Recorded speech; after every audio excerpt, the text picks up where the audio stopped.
Accrediting Excellence, the international authority for professional coaching and mentoring, proudly presents Both Sides of the Coin.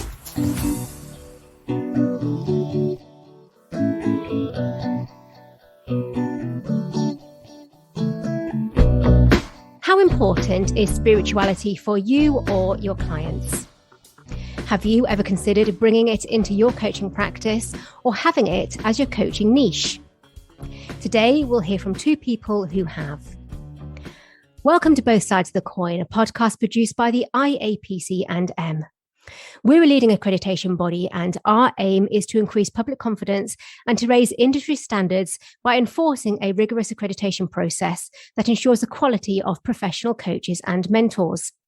The podcast is aptly named Both Sides of the Coin because we talk to both a coach or mentor and one of their clients to explore both sides of the coaching mentoring intervention, what works and what doesn't. As the proverb says, iron sharpens iron. Before we get started, let me introduce myself. I'm Jenny Butter, your host and an accredited master coach. I've been coaching for 10 years, mainly in the area of career transition and life coaching. Joining me today are Andrew Dee and his client, Wendy McKendrick. Andrew is a psychic, a spirit medium, an author, a teacher, and a retired British military officer with many years' experience travelling the world. Andrew uses his previous life experience, his intuitive abilities, as well as his connection with his spiritual guides to inspire his global clients to achieve their life's ambitions. He trained at the Arthur Findlay College in England and now offers his skills to his own students. His client, Wendy McKendrick, wanted Andrew to help her develop her spiritual abilities and has now started up her own business doing readings for clients. Welcome, both of you. I'm going to start with Andrew and then flip over the coin and speak to Wendy. Andrew, tell me about yourself. Well, I was listening avidly to you there as you were talking about, where I've been and what I've done. And the thought that crossed my mind was, how did I get into this? How did I begin? How did you go from being, a military officer to, a psychic medium and working with people and coaching people on their own life's journey? And the real answer is, I think I'd always had an interest in what I call the afterlife or metaphysical world, things that we can't see, things that we can't touch or feel or, see on a daily basis. And I'd always wondered, just what else was out there. And for me, even as a boy, I was always 100% convinced that what we do on a daily basis in our own lives, it's not all just about that, and there is a lot more to see, do, and work with beyond, our normal senses, if that's the right terminology. And as my interest grew, my first love, I suppose, was engineering. And I'd always wanted to travel the world, and I'd always wanted to work on aircraft. And that's where I first started off in the Air Force. So I'd got myself into a position where I was trained by the Air Force. I was working on aircraft. And it must have been around the age of 37, 38, just this, don't ask me where it came from, but just this sort of yearning or this deep-seated desire to, find out a little bit more about the afterlife or the universe as we see it.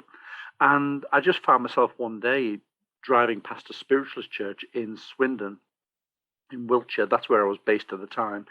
And I just sat looking at this spiritualist church. And then one night I just said to my wife, I'm going to go down to the local spiritualist church and see what's going on there. And the rest is history. Excuse me.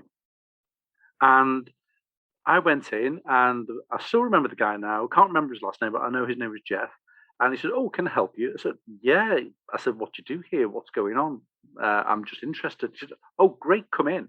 And we sat in what they call the circle, the open circle. And so people who are involved with spiritualist churches and that sort of thing will understand what the open circle is about. And eventually Jeff came to me and he said, "Andrew's got a message for somebody." And I said, "Well, what's a message? What's that about?" And he said, "Just close your eyes. I'll put my hands on your shoulders." And he said, "I will ask you a number of questions and you just tell me what you see, feel, or hear." And I answered his questions. And when I opened my eyes, there was a guy opposite me sat with his hand up. And he said, "I can take all of that information, Andrew. I understand everything you said, and it does all relate to me." And as I looked at this guy opposite me, it was almost like, I'm not going to say it was an out of body experience by any stretch of the imagination, but it's when you tune in at a higher level, you raise your own vibration. And all I could see on the chest of this guy, it was almost like superimposed, was little mechanical devices. And I said, I don't know what these are. As an engineer, I said, they remind me of valves, but I can see them on your chest. And he said, I'm recovering from open heart surgery and I had replacement valves fitted about 6 months back.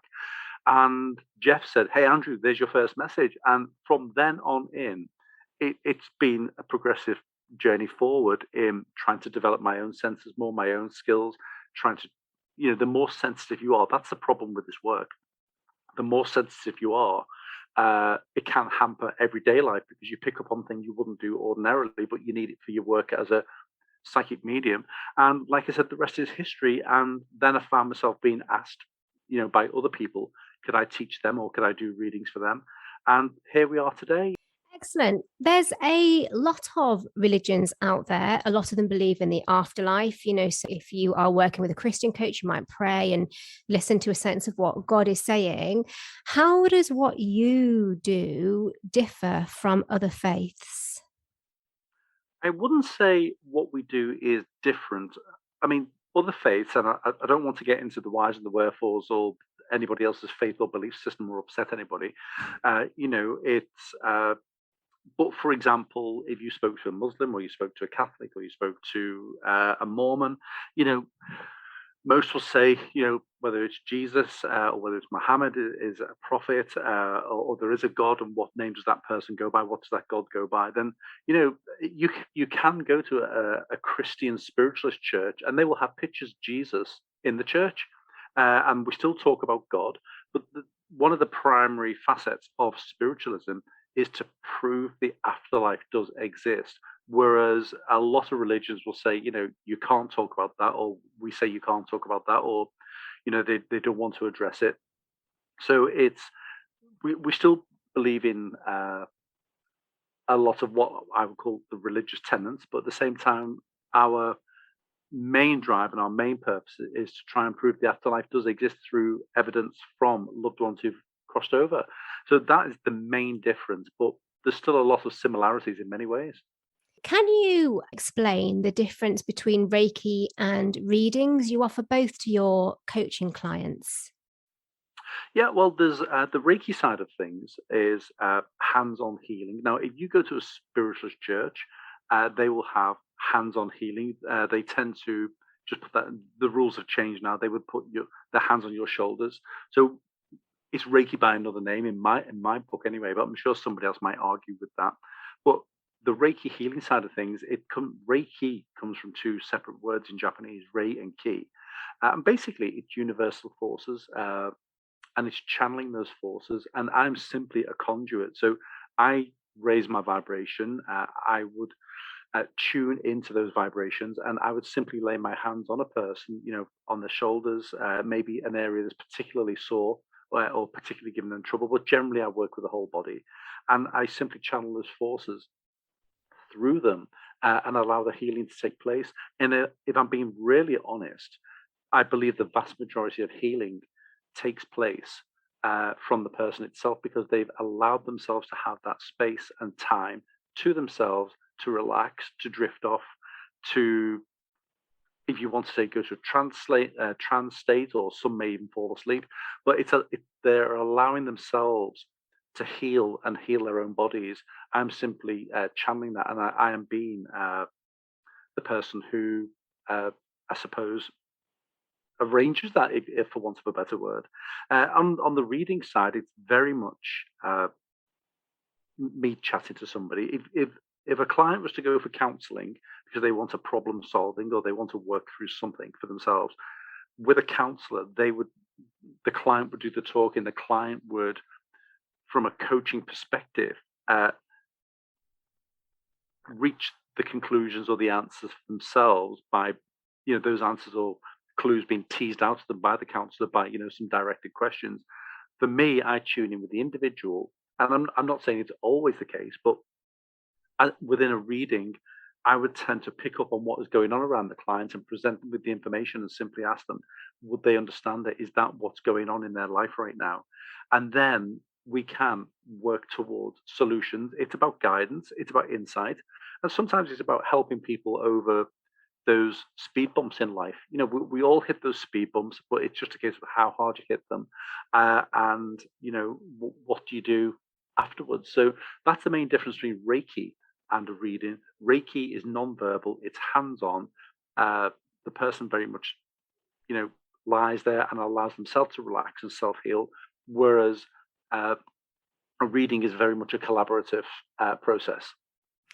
So you use your coaching through your readings. Who is your typical client? I would say, if I'm being generous, probably only 10% of my clients are men.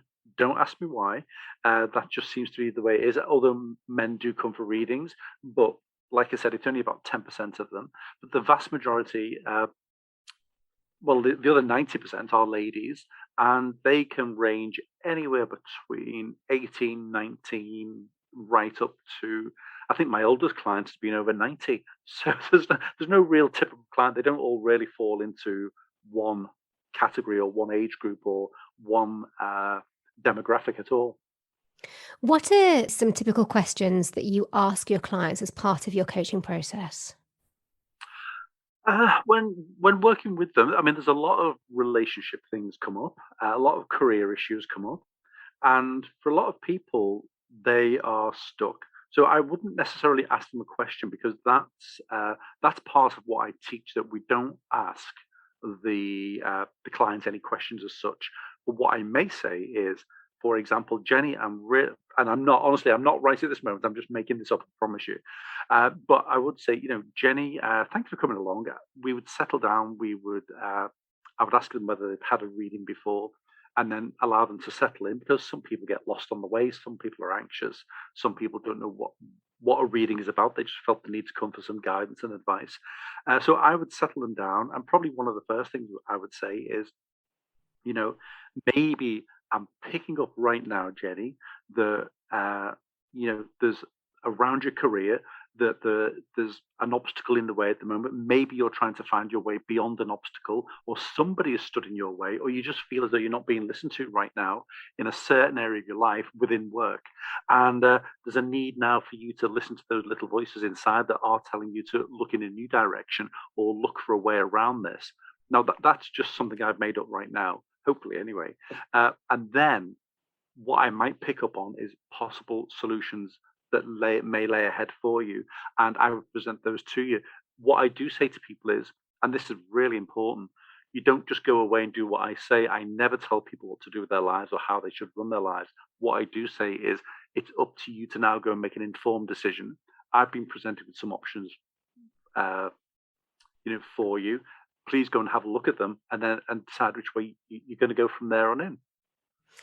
So, for coaches that are interested in bringing spirituality into their own coaching practice, or transitioning from traditional goal-setting, performance-based coaching to spiritual coaching, what advice would you give? I think we all get to a certain point in life when, and that age can be any age for different people. For me, it was around the age of 40, 41, 42. I was still in the Air Force. And, I'd done all the goal setting and being promoted and being moved around and doing different jobs and trying to build the career profile and, apply for different jobs that, I had the skill sets for, I had the prerequisites for. And for me personally, I cannot comment on anybody else, but you get to a certain point in life, Jenny, when that's just not enough. You're looking for something different. So rather than just say, I'm going to achieve this, or I've got, I've done my CPD log, or I've done some reflective logs, or whatever it might be, you get to a point you think, there's more to this. There's more to this for me, and I've got to start. And this is where the spirituality comes in. I want to start doing something that is more in line with my higher self, or my authentic self.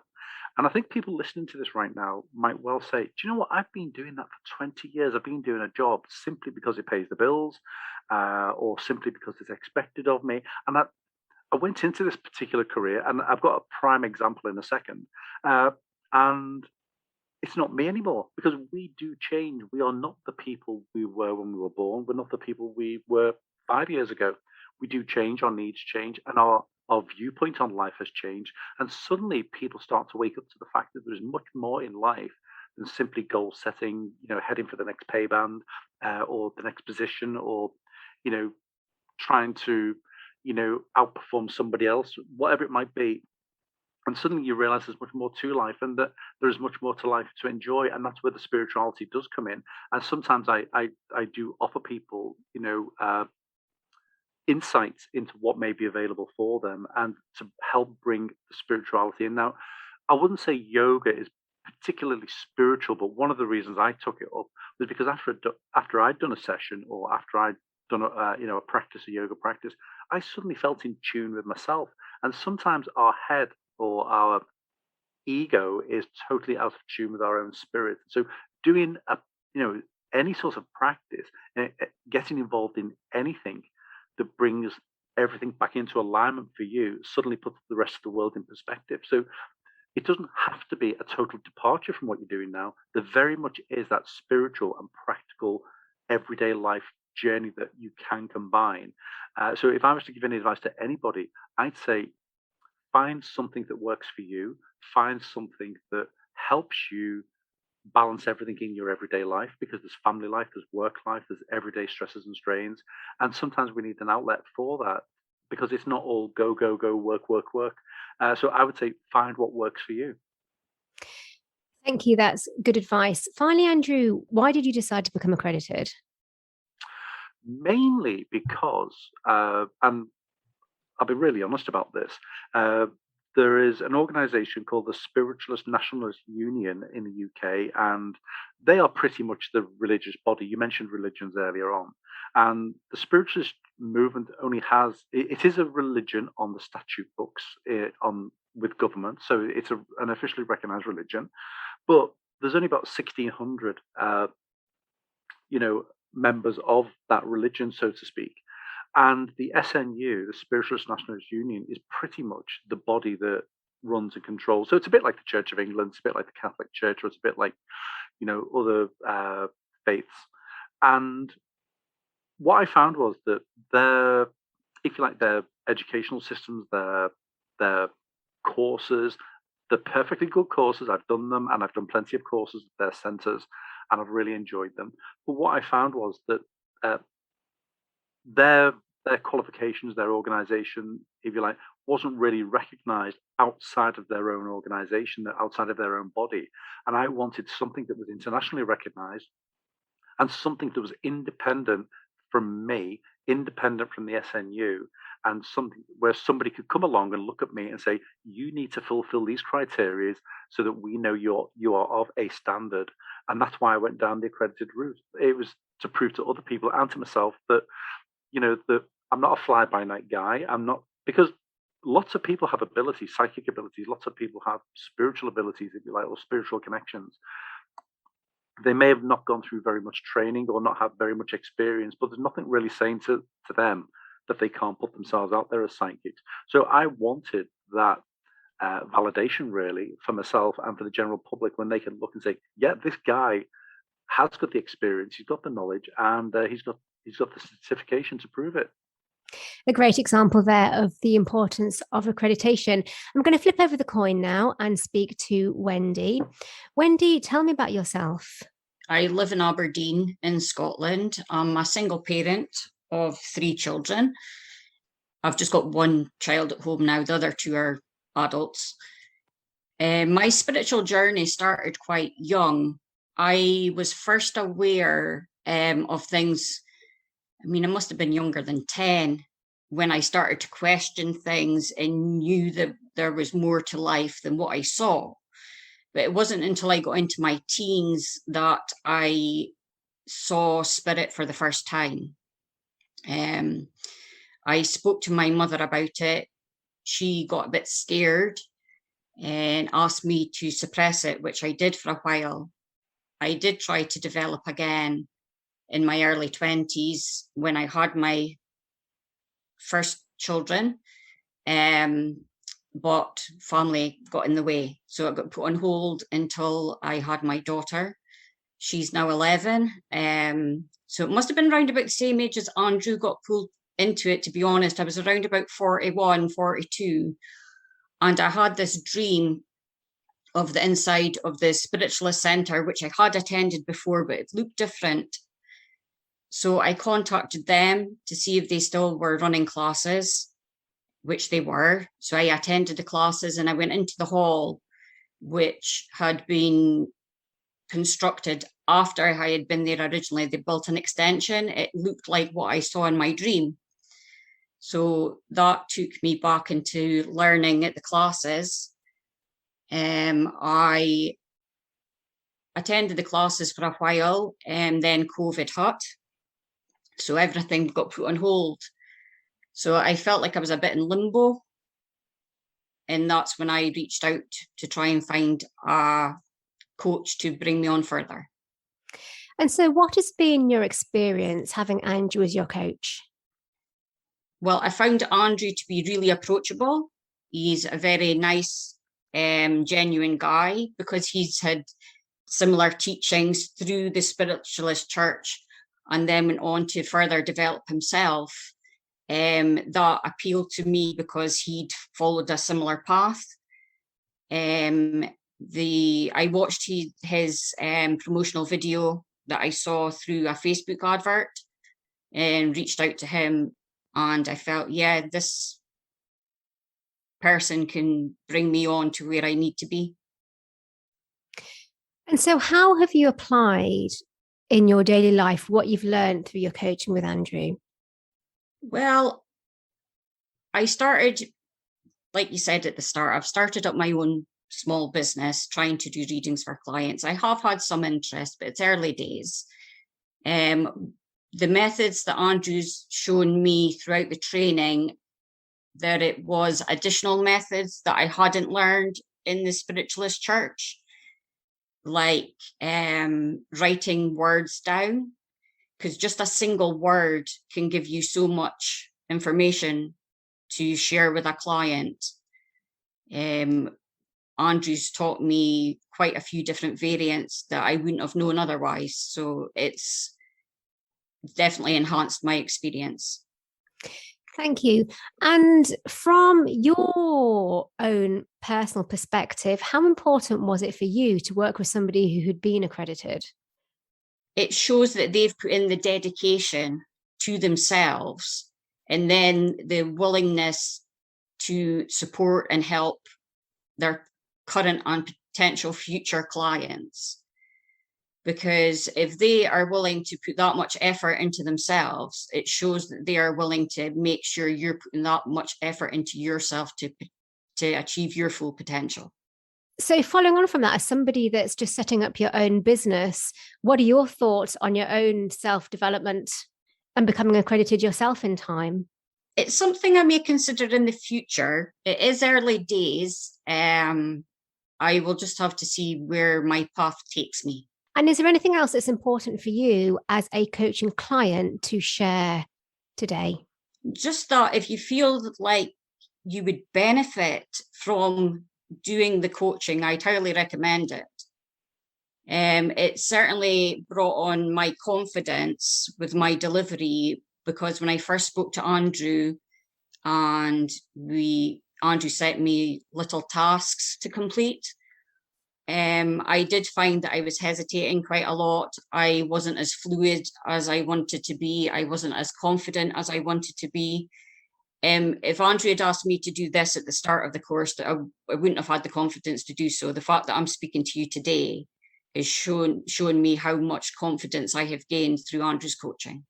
What a great discussion. Thank you so much, Andrew and Wendy. If you would like to work with Andrew or to find out more about his work, then he can be contacted via his website, Andrew Dee, that's DEE.com.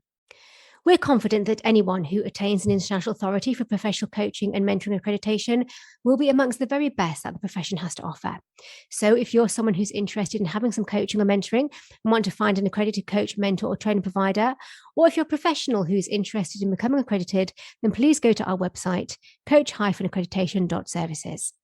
And finally, if there's a topic that you would like me to cover on future episodes of Both Sides of the Coin, then I would love to hear from you. My email, jenny.podcast@coach-accreditation.services. Bye for now.